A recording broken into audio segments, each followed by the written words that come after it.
every owner of every company wants their people to know these things, right? It's like, how do I get everybody thinking like this? Okay.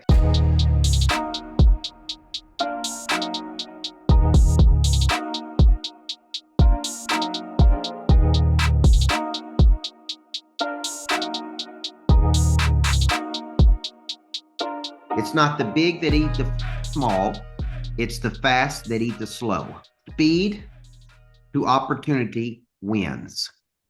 So rule number one, it's not the big that eat the small. It's the fast that eat the slow.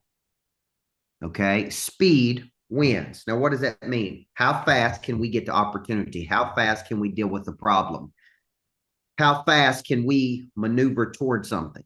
So in our new CRM system, we're giving each salesperson 12 minutes to respond. And if they don't respond, it goes to another person. We're giving them 72 hours to close the deal. And if they don't close the deal in 72 hours, it gets sent to another person. Trying to live what we're teaching here is it's not, if you want opportunity and we are spending money to create opportunity, then you get back to it fast. And the closing comes down to skill, right? So you got 72 hours to use your skill to close it. And if you can't, because we were getting into all these situations where, this person's working them and this person's working them and they've been working them for 6 months. Finally, just said, look, 72 hours, you got 72 hours to close it. And if you don't close it, it's a free agent. Goes back to the marketplace. My second competitive intelligence, when we taught you guys this, what's small to you is big to them. What's small to you is big to them.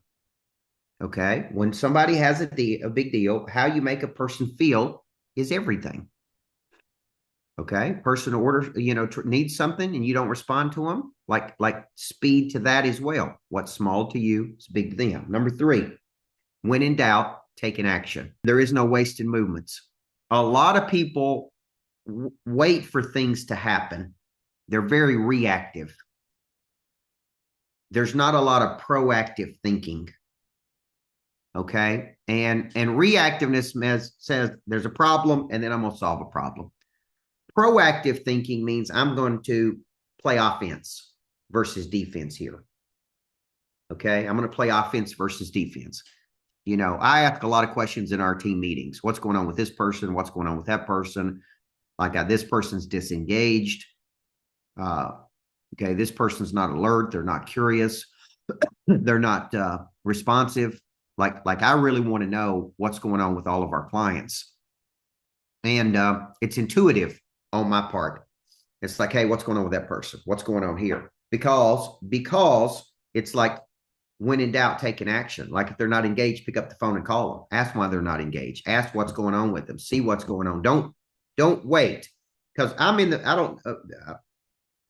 middle of evaluating all of our vendors. And I go through each vendor and I'm like, okay, how much value are they adding?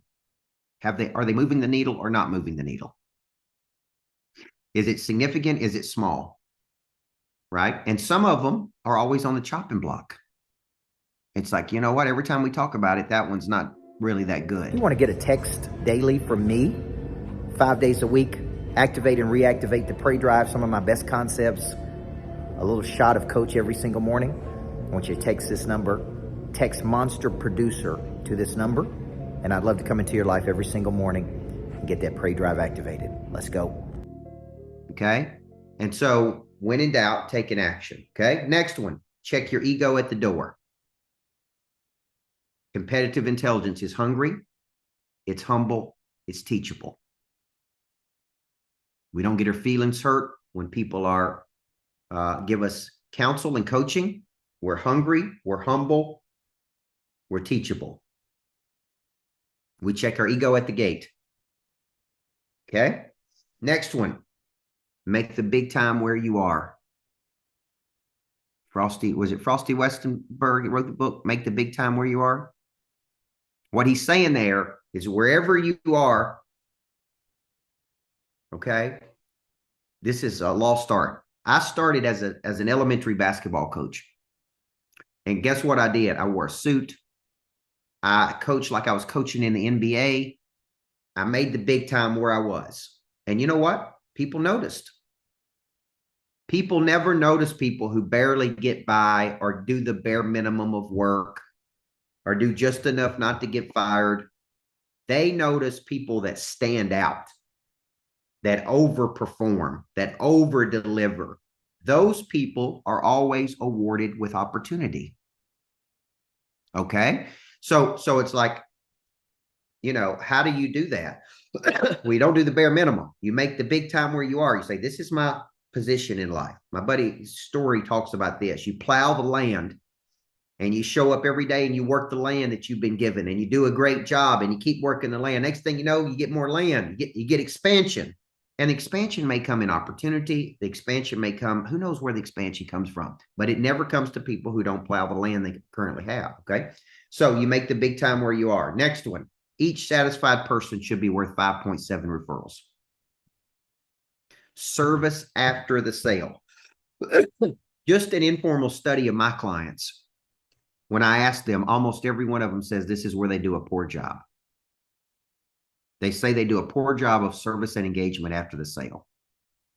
Okay. And I want you to think, though, every satisfied person could be worth 6 referrals to you. Okay. Now, they're not going to be worth 6 referrals if you don't practice these rules I'm teaching you, right? It's not the big that eat the small, the fast that eat the slow. It's right. When in doubt, take an action. What's small to you is big to them. Like if you don't practice these things, there's going to be 0 referrals. Okay. But there's going to be a lot of referrals if you do a great job and really move the client from A to B. Okay. Next one, we go from mental creation to physical action. It's good to come on these calls. It's good to get in training. But I was thinking about this today because I have a former Navy SEAL who programs my workouts. Okay. I have a person that preps my food every week. She shows up on Sunday. She preps my wife's food. She preps my food. So I got a whole refrigerator of food that's prepped for me to eat. I got workouts designed for me to work out. Is any of that any valuable if I don't do it? If I don't do the workouts and if I don't eat the food, then who cares? It's all mental. It's all mental creation. It's not physical action. Same thing is true of this. I started our team meeting off this morning with our team on why do some people not ever get any better? Why do they just stay where they are in life? Why do they just stay? Why do they not? So my whole team had an opinion of that. Some people said because it's too hard. I said sometimes it's because of an ignorance. They don't know any better. They don't know they can have a better life, right? Why do people stay where they are? It's because they live in mental creation and they never get into physical action. And physical action is taking a step. It's taking an action.